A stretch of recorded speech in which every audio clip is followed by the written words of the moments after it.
Hello बच्चों। तो स्वागत है फिर से आप सभी का आपके अपने यूट्यूब चैनल न्यूटन 9.8 में। और आज हम लोग डिस्कस करने वाले इस वीडियो में कि रेंज मैक्सिमम कब होगा, और उसके बाद हम लोग डिस्कस करेंगे किस दो एंगल पे प्रोजेक्टाइल का रेंज सेम होगा। तो चलिए ये हम लोग फटाफट शुरू करते हैं। तो देखिए, अगर किसी भी प्रोजेक्टाइल को हम लोग थोड़ा कंडीशन डिस्कस कर ले कि आखिर ये क्यों ऐसा होता है। तो देखिए, सबसे पहले किसी भी प्रोजेक्टाइल को आप प्रोजेक्ट करते हो तो बिल्कुल इमेजिन कीजिए कि आप बिल्कुल छोटे से एंगल पे प्रोजेक्ट करते हैं। करने का मतलब बिल्कुल ऑलमोस्ट मैं अर्थ के पैरेलल, ज़मीन के पैरेलल में इसको प्रोजेक्ट कर रहा हूँ। तो उस केस में पार्टिकल जाएगा ही नहीं, बस यही ऑलमोस्ट गिर जाएगा।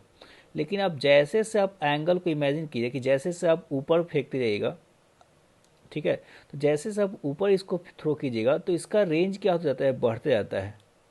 ठीक है, फिर क्या होगा कि आप उसको ज़्यादा ऊपर अगर आप एंगल को बढ़ाते हैं तो ज़्यादा ऊपर बढ़ाने के बाद वो फिर से रेंज घटना शुरू हो जाता है। फिर से रेंज क्या हो जाएगा, घटना शुरू हो जाएगा। और धीरे धीरे जैसे जैसे ऊपर करते जाइएगा तो रेंज कमते कमते जब एग्जैक्टली आप 90 डिग्री पे थ्रो करेंगे तो रेंज फिर से क्या हो जाएगा, जीरो, क्योंकि पार्टिकल वहीं पे आकर गिर जाएगा। पार्टिकल कहाँ जाएगा, वहीं पे आकर गिर जाएगा। तो हम लोग को यही केस डिस्कस करना है कि आखिर जो मैक्सिमम रेंज आपका आ रहा है इसको हम लोग आर मैक्स बोल सकते हैं। ये मैक्सिमम रेंज किस केस में होगा, और साथ ही साथ हम लोग को डिस्कस करना है कि किस दो एंगल पे रेंज इक्वल होंगे। अब ये बात कि किस दो एंगल पर रेंज इक्वल होंगे, तो आप देखिए कि हमेशा आर मैक्स के अलावा हमेशा दो एंगल ऐसा आएगा जहाँ पर रेंज इक्वल होगा। क्यों क्यों क्योंकि देखिए, एक बार जो है रेंज, जब हम लोग एंगल को बढ़ा रहे थे तो आपका रेंज बढ़ रहा था। फिर आप एंगल को फर्दर बढ़ाए तो एंगल रेंज जो है घटने लगा। कहने का मतलब देखिए कि इसी पॉइंट पर अगर हम लोग बात करें तो दो केसेस में ऐसा आ रहा है कि रेंज इक्वल हो रहा है। आपको एक बात यहाँ ध्यान रखना है कि सारे केस में स्पीड क्या है, सेम। तो आपको स्पीड सेम स्पीड से आप डिफरेंट डिफरेंट एंगल पे आप प्रोजेक्टाइल को प्रोजेक्ट कर रहे हैं। बस आप एंगल इंक्लिनेशन जो आप ऊंचा करते जा रहे हैं, तो डिफरेंट डिफरेंट एंगल पे आप प्रोजेक्टाइल को प्रोजेक्ट करते रहे हैं तो आपका रेंज डिफरेंट डिफरेंट होते जा रहा है। ठीक है, तो चलिए हम लोग डिस्कस करते हैं आर मैक्स का बात। ठीक है, कि आर मैक्स मैक्सिमम कब होगा, रेंज जो है मैक्सिमम कब होगा। ये आपका मैक्सिमम रेंज है, हम लोग बात करें मैक्सिमम रेंज की। ठीक है, तो देखिए, हम लोग का जो रेंज होता है वो होता है u² साइन टू थीटा में फॉर्मूला यूज कर रहा हूँ बाई जी। ठीक है, तो ये आपका रेंज होता है। अब सोचिए कि इसका वैल्यू मैक्सिमम कब हो सकता है। तो मैक्सिमम तभी होगा, एक बात आपको ध्यान रखना है कि u कांस्टेंट, स्पीड आपको कांस्टेंट रखना है। तो इसका वैल्यू मैक्सिमम तभी होगा जब साइन टू थीटा का वैल्यू मैक्सिमम होगा। तो आप बोलिएगा कि साइन टू थीटा का वैल्यू मैक्सिमम कितना होता है। तो साइन थीटा, कहीं भी साइन का जो वैल्यू होता है मैक्सिमम 1 होता है, तो 1 होना चाहिए। और इसका मतलब ये हुआ कि टू थीटा का जो वैल्यू है वो 90 डिग्री होना चाहिए, मतलब टोटल एंगल, और थीटा का वैल्यू 45 डिग्री होना चाहिए। मतलब ये हुआ कि आप पार्टिकल को एग्जैक्टली 45 पे, 45 को हम लोग ऐसे भी सोच सकते हैं, एक सेकेंड, हम लोग 45 को ऐसे भी सोच सकते हैं कि आप पार्टिकल को एग्जैक्टली बीचों बीच, हॉरिजेंटल और वर्टिकल के एग्जैक्टली आप बीचों बीच थ्रो करेंगे तो उस केस में जो रेंज होगा वो मैक्सिमम जाएगा। रेंज क्या हो जाएगा, मैक्सिमम होगा, ये ज़्यादा दूर तक जाएगा। ठीक है, तो ये आर मैक्स आपको देने वाला है। ये क्या देने वाला है, आर मैक्स। इस बात को आप ध्यान रखेंगे। और आर मैक्स की जो वैल्यू हो जाएगी, आर मैक्स की जो वैल्यू हो जाएगी उसमें साइन थीटा का वैल्यू हम लोग कितना पुट कर देंगे। तो साइन टू थीटा का वैल्यू 1 पुट करेंगे तो जो मैक्सिमम रेंज होता है वो u² के बराबर होता है। तो इस वैल्यू को भी आपको ध्यान रखना है। तो आपको यहाँ से दो वैल्यू ध्यान रखने हैं कि जो थीटा है 45, मतलब हॉरिजेंटल और वर्टिकल के बीचों बीच में रेंज मैक्सिमम होगा, और मैक्सिमम जो रेंज होगा वो u²/g, मतलब साइन थीटा का वैल्यू 1 पुट करना है। अब आइए बात करते हैं कि किस दो थीटा पे रेंज सेम होंगे। तो हम लोग डायग्राम से ही, ऊपर वाले डायग्राम से देख सकते हैं कि आपका आर मैक्स को छोड़कर हमेशा आपका दो थीटा का वैल्यू आएगा जिसमें कि रेंज सेम होगा। और एक आप सोच सकते हैं कि देखिए, आर मैक्स सपोज कि यहाँ पर आर मैक्स है, तो एक जो थीटा होगा, ऑब्वियसली आप ऐसे सोच सकते हैं कि जब थीटा, देखिए जैसे से थीटा बढ़ रहा है, मैं इसको फिर से एक बार ड्रॉ करूँ, तो जैसे जैसे आपका थीटा बढ़ते जा रहा है वैसे वैसे रेंज बढ़ रहा है, ठीक है। जब थीटा का वैल्यू एग्जैक्टली 45 हो जा रहा है, थीटा का वैल्यू एग्जैक्टली कितना हो जा रहा है 45, तो उस केस में रेंज क्या है, मैक्सिमम है। उस केस में रेंज क्या है, मैक्सिमम। अब थीटा का वैल्यू आप फिर से बढ़ाइएगा तो रेंज कमने लगेगा, और हमेशा दो वैल्यू, थीटा के दो वैल्यू आएंगे जहां पर कि रेंज क्या हो, इक्वल हो। रेंज क्या होने वाला है आपका, इक्वल। तो अब सोचिए कि एक बात तो श्योर है कि इसमें कि एक वैल्यू जो है 45 से कम होने वाला है, दूसरा वैल्यू 45 से ज़्यादा होने वाला है। क्योंकि 45 जब हम लोग थीटा को बढ़ा रहे थे तो रेंज बढ़ रहा था, 45 पे मैक्सिमम हो गया, फिर थीटा को 45 से फर्दर बढ़ाए तो फिर से घटने लगा। मतलब एक थीटा जो आएगा वो 45 पे आएगा, और सॉरी 45 से छोटा आएगा, दूसरा थीटा 45 से बड़ा आएगा, ठीक है। तो चलिए हम लोग इसको सॉल्व करते हैं मैथमेटिकली। तो आपको स्पीड सेम रखना है और R1 is equal to R2 put करना है, ठीक है। ये दूसरा डेरिवेशन है फॉर सेम रेंज।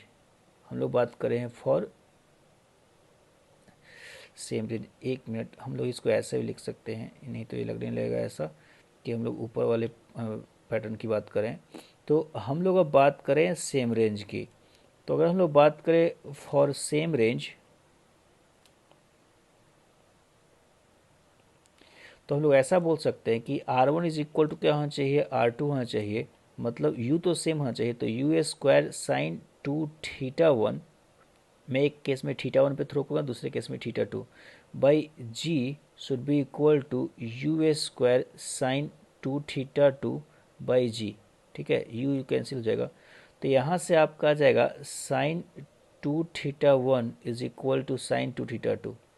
तो आपको देखिए यहाँ से दो कंक्लूजन आते हैं, यहाँ से दो कंक्लूजन आते हैं कि आप θ1 इज इक्वल θ2 कर दो तो वो तो बेवकूफ़ी होगी कि आप एंगल ही इक्वल रखेंगे तो रेंज तो इक्वल आना ही आना है।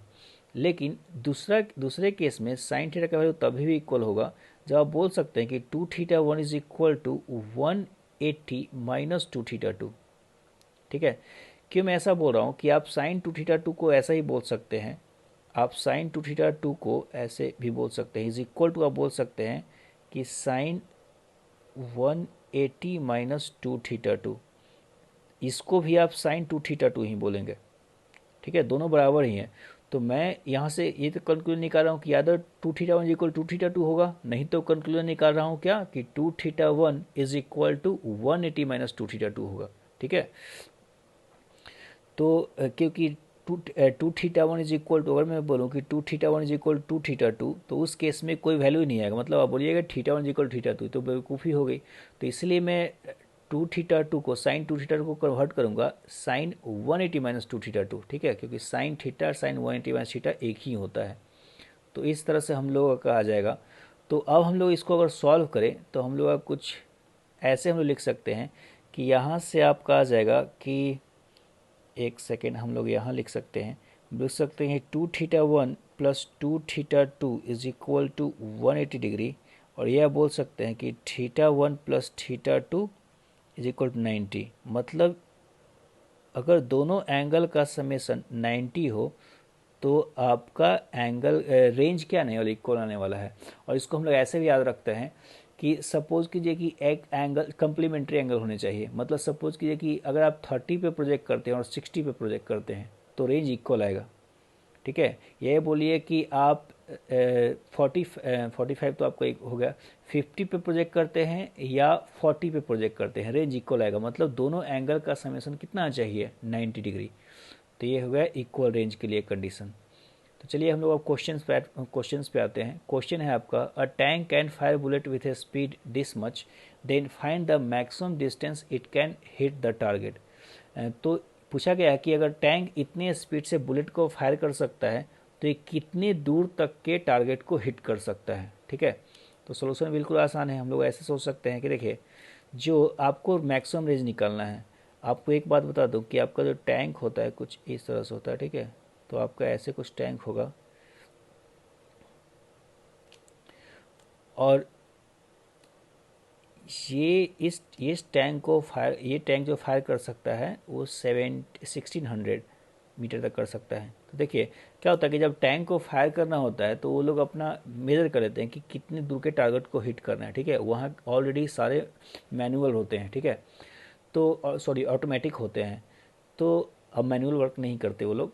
ठीक है। नहीं तो अगर आपको सपोज कीजिए कि आपके पास ऑटोमेटिक नहीं है, सिस्टम नहीं है, तो आप क्या कर सकते हो कि आप रेंज टारगेट को पता कर लो, ठीक है। और आपको टैंक का जो होता है वो स्पीड पता रहता है कि कितने से बुलेट को फायर करता है, वो आपको तो ऑब्वियस सी बात है कि आप उसमें बुलेट जो लॉन्च करते हैं उसमें स्केलिंग रहता है कि कितने से फायर कर सकता है।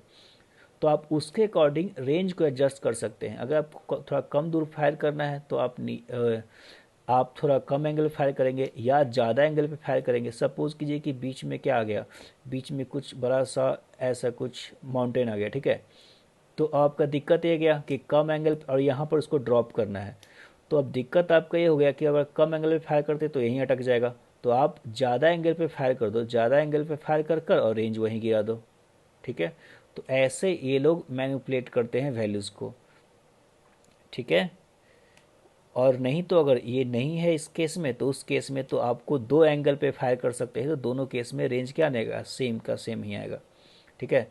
तो आपको ऑब्वियस है कि निकालना है कि मैक्सिमम रेंज कितना हो सकता है, ये कितने दूर तक फायर कर सकता है। तो सिंपल सी बात है, जो आर मैक्स होता है हम लोग निकाल चुके हैं वैल्यू, 45 डिग्री पे आप फायर कीजिएगा और जो वैल्यू आता है यू एस स्क्वायर में कितना आता है जी। तो आप लिखिए 1600 इंटू 1600 बाई जी का वैल्यू ऑब्वियसली 10 है। तो आपका जाएगा 256 25600 मीटर, ठीक है। और ये बोलिए इसको आप मतलब 25.6 किलोमीटर, इतना दूर तक वो फायर कर सकता है, ठीक है। और एक्चुअली जो मैं बोल रहा हूँ वो टैंक का एक्चुअल स्पीड होता है। तो टैंक जो बुलेट्स को फायर करते हैं वो 1600 1700 मीटर पर सेकेंड से फायर करते हैं, ठीक है। तो देखते हो कि यहाँ पर जो है हम लोग कितनी दूर तक खड़े होने के बाद ही वो लोग बड़े बड़े टारगेट को गिरा देते हैं, ठीक है। तो चलिए हम लोग आते हैं नेक्स्ट क्वेश्चन में कि a fountain can spread water around a fountain can spread water around with a speed 5 metre पर second, then find the area it covers in the garden। देखिए तो क्वेश्चन कुछ इस तरह से है कि ऐसा कुछ सपोज कीजिए फाउंटेन है, ठीक है। और फाउंटेन तो आपको पता है कि हर जगह इसमें होल्स होते हैं, ठीक है, ऐसे होल्स होते हैं। तब जो फाउंटेन्स जो है हर डायरेक्शन में वाटर ऐसे ऐसे आएगा, और इसलिए ये जम्पशन लिया गया है जो फाउंटेन जो है ग्राउंड पे एग्जैक्टली किसी हाइट से नहीं थ्रो करा है। तो हर एंगल पे वाटर को स्प्रेड आउट करेगा। तो अगर वो हर एंगल पे करेगा तो हर जगह पानी जाएगा। तो पूछा गया है, ये मैक्सिमम रेंज सपोज कीजिए हो गया, उसका तो रेंज फिर से इसका घटने लगेगा। Okay now it's look like a spider, now it's not. तो हर जगह जाएगा। तो पूछा गया कितनी एरिया को कवर करेगा। तो देखिए अगर चारों तरफ ये अपना वाटर को स्प्रेड करेगा तो एक सर्किल में स्प्रेड करेगा, ठीक है। और सर्किल का जो रेडियस हो जाएगा वो आर मैक्स के बराबर आएगा। ये अपने चारों तरफ पानी को स्प्रेड करेगा तो एक सर्किल में करेगा, और जो सर्किल का जो रेडियस आएगा वो आर मैक्स के बराबर आएगा। तो आपका जो एरिया हो जाएगा, आपसे पूछा है कितनी एरिया को ये कवर करेगा, तो पाई आर स्क्वायर हम लोग कर देंगे। तो आर मैक्स का जो वैल्यू होता है यू ए स्क्वायर बाई जी होता है, ठीक है। तो एरिया कवर जो हो जाएगा, एरिया कवर हम लोग बोल सकते हैं पाई इंटू आर मैक्स का स्क्वायर, ठीक है। तो पाई यू पे power 4 by g a square आप बोल सकते हैं। चलिए हम लोग वैल्यू पुट कर लेते हैं, pi into 5 to the power 4 by 10। इसका जो वैल्यू आ जाएगा ऑलमोस्ट आप ये कर सकते हैं कि 5 पे पावर 4, तो इसको आप कर सकते हैं 125 इंटू 2, और एक 5 को यहाँ 10 कट कर देगा। तो 125 पाई बाई 2 मीटर स्क्वायर, ठीक है। तो इतना आएगा। तो इतने एरिया के वो कवर कर सकता है, ठीक है। चलिए हम लोग नेक्स्ट क्वेश्चन में आते हैं। जो नेक्स्ट क्वेश्चन है आपका, ये दिया गया है कि if a projectile is projected at two different angle with the same speed, ठीक है, such that it has same range in both cases, then proof that. आपको ये सारे वैल्यूज़ प्रूव करने हैं, ठीक है। तो देखिए अगर रेंज जो है T1 T2 है, टाइम ऑफ फ्लाइट है बोथ केसेस में, रेंज जिसमें रेंज सेम है, और R जो है रेंज का वैल्यू है कितना, मैक्स जो सेम रेंज है वो वैल्यू कितना है। तो अगर हम सोल्यूशन की बात करें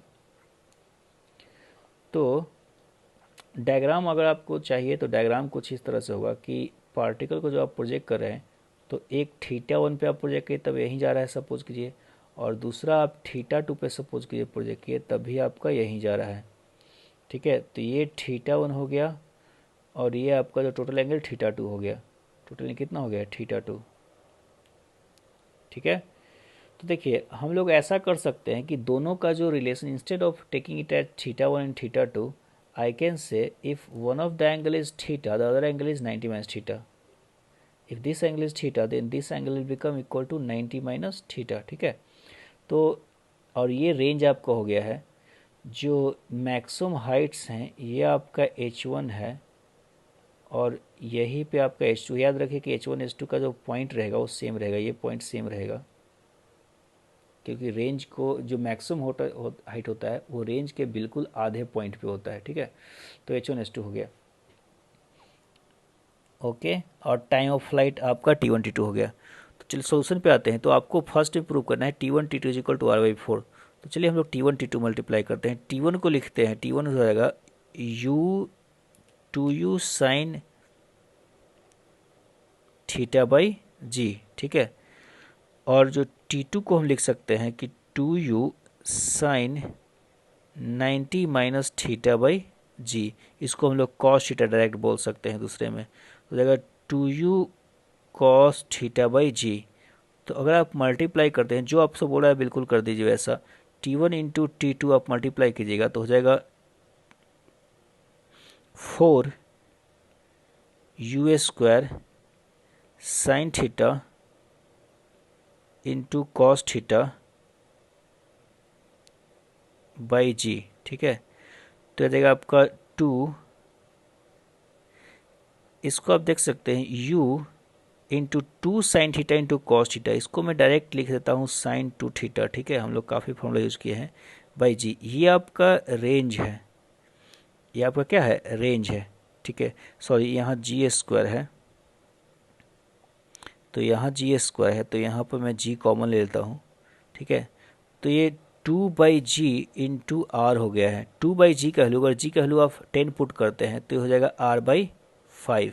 ठीक है, तो ये फर्स्ट आपका प्रूव हो गया। फिर आपका सेकेंड में जो निकालना है कि √h1h2 का वैल्यू r/4 होगा। बिल्कुल इस तरह से आपको कर देना है। जो सेकेंड पार्ट है, तो h1h2 का वैल्यू आप कैलकुलेट कीजिए। तो h1h2 का जो वैल्यू हो जाएगा u² sine square θ/2g, then u² sine square 90 minus theta, मतलब u² कॉस स्क्वायर θ/2g। ठीक है, h1h2 का वैल्यू हो जाएगा।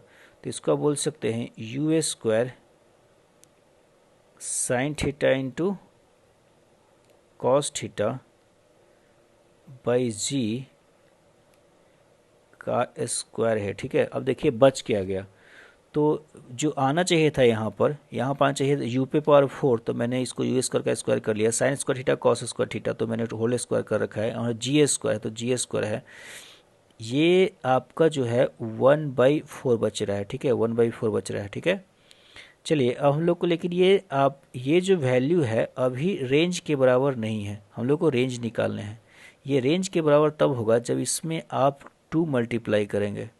इसमें क्या मल्टीप्लाई करेंगे, 2 मल्टीप्लाई करें। तो अगर आप 2 मल्टीप्लाई करें तो एक और यहाँ पर 4 डिवाइड करना होगा, क्योंकि ऊपर का टर्म स्क्वायर है। जो 2 स्क्वायर से बाहर आएगा तो 4 हो जाएगा। ठीक है, तो ये जो वैल्यू हो चुका है आपका, आप लिख सकते हैं इसको u² साइन 2 θ/g। ठीक है, ये वैल्यू क्या है, u² साइन 2 θ/g इंटू 1/16। ठीक है, तो हो जाएगा r/16। ठीक है, तो यहाँ से आप अगर √h1h2 निकाल लेंगे, √h1h2, तो ये आपका हो जाएगा r/4। ठीक है, तो यही आपको प्रूव करना था। ये क्वेश्चंस ये हर जगह आपको देखने को मिल जाएंगे, तो ये आपको ध्यान में रखना है। कुछ क्वेश्चन तो आपको ध्यान में रखनी होते, तभी आपको कोई फिजिक्स के क्वेश्चन का आइडिया लगता है, ऐसा नहीं। ठीक है, उससे आप रिलेट कर सोच पाते हैं, यही फिजिक्स का तरीका है। आप कुछ क्वेश्चन को ध्यान रखें, उससे आप रेफरेंस लेकर क्वेश्चंस को सॉल्व कर सकते हैं। चलिए नेक्स्ट क्वेश्चन है आपका, in previous case what could be the maximum possible range of projectile in terms of H1H2, मतलब H1H2 के टर्म में मैक्सिमम रेंज कितना होगा, तो वो रेंज था आपका। ठीक है, कहने का मतलब ये पूछ रहा है, मैं एक बार समझा दूँ डायग्राम से अगर, तो ये पूछ रहा है आपसे कि ये बात तो सही है कि आप θ1 पे प्रोजेक्ट करते हो, मतलब थीटा और 90 माइनस थीटा पे प्रोजेक्ट करते हो तो रेंज आता है इतना। ठीक है, और H1H2 जो होता है, H1 ये होता है और यहाँ से यहाँ फिर H2 ये वाला हो जाता है। ठीक है, तो H1H2 जो है आपका हाइट से, लेकिन आपसे पूछ रहा है कि अगर दोनों के बीचों बीच कुछ हम लोग प्रोजेक्ट करें, पता है कि दो रेंज जब सेम आते हैं तो उस केस में एग्जैक्टली बीचों बीच आपको प्रोजेक्ट करना होता है। मतलब आप एक्चुअली क्या है कि 45 के बिल्कुल सिमेट्रिक पॉइंट्स पे रेंज सेम होता है, मतलब 45 से जितना नीचे आओगे और 45 से जितना ही ऊपर जाओगे, मतलब 5 डिग्री नीचे जाओगे तो 40 आएगा और 5 डिग्री ऊपर जाओगे तो कितना आएगा 50। तो 40 और 50 पे रेंज सेम होता है। या आप बोलिए कि 10 डिग्री नीचे जाएगा तो 35 आएगा और 10 डिग्री आप ऊपर जाएगा तो 55 आएगा। ठीक है, तो 35 और 55 पे रेंज सेम हो जाएगा। ठीक है, तो 45 जो होता है वो एग्जैक्टली बीचों बीच होता है। 45 जो होता है एग्जैक्टली बीचों बीच होता है दो ऐसे एंगल के जिसमें कि रेंज क्या है, सेम है। तो ये आपसे पूछा गया कि आर मैक्स कितना होगा। ठीक है, जिसका की वैल्यू हम लोग को पता है ऑलरेडी, U² होता है। तो चलिए हम लोग लिखते हैं H1H2 का वैल्यू। जो H1 का जो वैल्यू है वो है U² sine square theta by 2G। ठीक है, 2G। और जो H2 का वैल्यू है, H2 का जो वैल्यू है वो है U² कॉस स्क्वायर, डायरेक्ट लिखिए cos square theta by 2G। ठीक है, अब सोचिए कि U² का वैल्यू निकालना है, तो हम लोग ऐसा करते हैं कि H1 प्लस H2 आप लिखिए, तो उससे आपको आइडिया मिलेगा क्या कि U² अब 2G कॉमन हो जाएगा आपका, और ये हो जाएगा साइन स्क्वायर थीटा प्लस क्या हो जाएगा फिर कॉस स्क्वायर थीटा। ठीक है, तो जिसको हम लोग 1 बोल सकते हैं, तो U²/2G आपका हो जाएगा, और U²/G R है तो R/2। कहने का मतलब ये हो गया कि अगर आपको निकालना है क्या कि मैक्सिमम रेंज H1H2 के टर्म में अगर आपको निकालना है, तो जो इसको हम लोग R मैक्स नाम देते हैं। ठीक है, तो इसको हम लोग R मैक्स नाम देते हैं, तो R मैक्स/2 हो जाएगा। तो जो R मैक्स का वैल्यू आ जाएगा वो हो जाएगा 2 times of H1 plus H2, ये आपका आ जाएगा आर मैक्स का वैल्यू। ठीक है, चलिए हम लोग आते हैं नेक्स्ट क्वेश्चन पे। एंड तो क्वेश्चन ये दिया हुआ कि a projectile is projected at angle theta then choose the correct option. आपको एच और आर में ये कुछ याद रखिए कि ये कुछ मैक्सिमम रेंज का ऐसा कुछ नहीं टर्म है, हम लोग का एक जनरल क्वेश्चन है। तो ऐसा नहीं कि 3-4 क्वेश्चन सॉल्व कर लिए, मैं एक वीडियो में एक पैटर्न का क्वेश्चन थोड़ा लेता हूँ रिलेटेड, लेकिन अभी टाइम बचा हुआ है तो हम लोग ऐसा कर सकते हैं, इस क्वेश्चन को सॉल्व कर सकते हैं, और ये मिलता भी उसी से है। ठीक है, तो आपको इसमें से करेक्ट ऑप्शन चूज करना है कि क्या सही है। तो हम लिख लेते हैं कि एच और आर की वैल्यू हर जगह देखिए तो H/R का रेशियो ही पूछा गया है। तो जो एच का जो वैल्यू होता है वहाँ U² sine square theta by क्या है G है, 2G है। ठीक है, जो आर का वैल्यू है U² साइन 2 थीटा बाई क्या है G है। इसको हम लोग को ब्रेक करना होगा तभी हम लोग कट कर पाएंगे। तो U² into 2 sine theta into क्या हो जाएगा cos theta by G।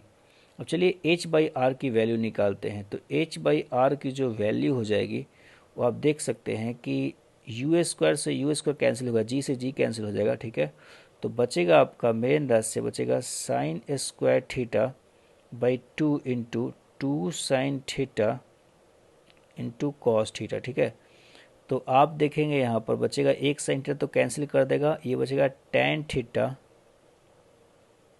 Theta by 4। तो आप बोल सकते हैं कि जो tan थीटा का जो वैल्यू हो जाएगा, tan थीटा का जो वैल्यू हो जाएगा वो हो जाएगा 4H/R।